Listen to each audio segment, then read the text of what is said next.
السلام عليكم ورحمة الله وبركاته. النهاردة يوم جديد في عمر الفراخ بتاعتنا البلد البياضي كمان. الفراخ اللي قدامكم اللي هي دي شارياها بقالي حوالي 3 شهور مثلا.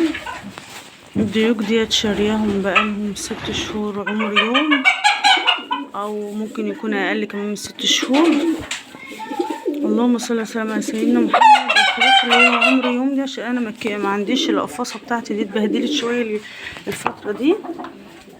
الاخرانيه دي عمر يوم ده خدتهم معايا في البلاستيكه، ربيتهم معايا من عمر يوم فوق في الشقه لحد ما كملوا معايا زي ما انتوا شايفين. الدكان اللي فاضلين دول غير انا ذبحت ديكين كمان، يعني انا كنت شاريه 10 طلع منهم حوالي 5 ديوك او 6 ديوك، لان بصراحه المعمل ما بيديكيش كله فرز فراخ الصراحه. والموضوع ده مش اول مره نجربه، انا جربته اكتر من مره. ما بيديكيش فرز فراخ كامل، بيديكي نص ديوك ونص فراخ، لان طبعا المعامل وانتوا عارفين بتتعامل مع مزارع وحاجات من ديت، فبتبقى محتاجين بقى الفراخ اللي بتبيض والفراخ البياض، فما بيبقوش صادقين معاكي قوي في موضوع ان هما ايه يدوكوا كلها فراخ تبيض عندك.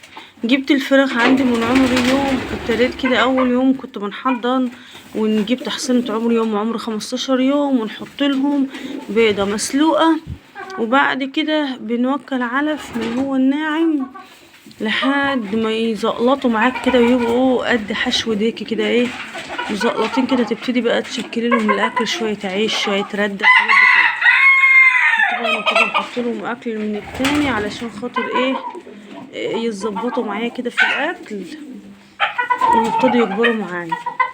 انا بحب الديوك في حاجه واحده بس، بحبها تكبر وتملى كده عشان الاكل ناكلها، لكن انا كفراخ جربت مره حظ ان انا رقد فراخ ما نفعتش، فما بقتش ارقد من يومها. والحمام حتى عندي كان يعني الاول كنت بيبيض باستمرار، كنت باخد البيض احطه تحت الحمام وكان بيفقس وبيطلع والله ما شاء الله. بس بقاله فتره الحمام عندي مش حلو، عشان كده ما بقتش ارقد زي الاول البيض. من كل اللي انا بستخدمه في الفراخ ان انا باخد البيض بتاعهم اكله، والديوك بذبحهم، ودي الاستفاده اللي انا باخدها منهم اول عن اخر. ما برقدش منهم خالص. جربت الرقد مره ما عجبنيش. يبقى التربيه من عمر يوم لعمر الذبح. الديوك بنذبحها على حسب حجمها، يعني الديك لو وصل معايا 1.5 كيلو او 2 كيلو بنذبح، وممكن اقل كمان من 1.5 كيلو و2 كيلو. بالنسبه للفراخ بنخليها معايا لحد ما تبيض. الروتين بتاع البيض بتاعها اول ما بتكمل عندي 3 شهور ساعات يعني في دورة كاملة جبتلها علف بياض لحد ما باضت ووسعت معايا وجازت للبيض. وفي دورة تانية استخدمت اكل بيتي اللي هو الردة الناعمة العيش العلف الحاجات دي كلها، وسبتهم باضوا براحتهم. وفي فراخ عندي باضت على 3 شهور 4 شهور، مش 3 بالظبط 4 شهور. وفي فراخ عندي باضت على 9 شهور.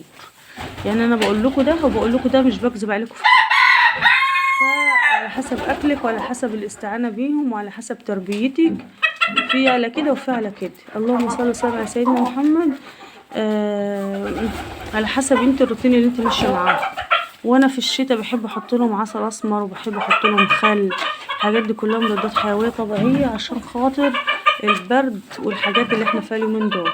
الجو اليومين دولت حلو اهوت وجميل ما شاء الله، فبنبتدي بقى نظبط معاهم كده الدنيا ايه اننا نفتح لهم نهويهم شويه. ويا سلام لو الشمس بقى طالعه كنت هنخليهم في الشمس، كانت هتبقى حكايه.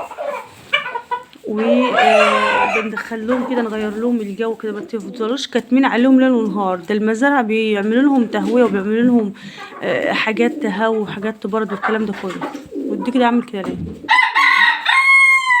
والديك عامل ازاي؟ تحس ان هو بيقف على طراطيف صوابعه ويرفع كده نفسه لفوق. الديك ده انا نفسي امسكه عشان اقصصه يطلع ياكل من اكل الحمام، بس مش طايلاه. تعالى بس النهارده تعالى، كان نفسي اعمل عليك شوربه النهارده، يا ريت نفسي مش هقدر انضف، معرفتش امسكه.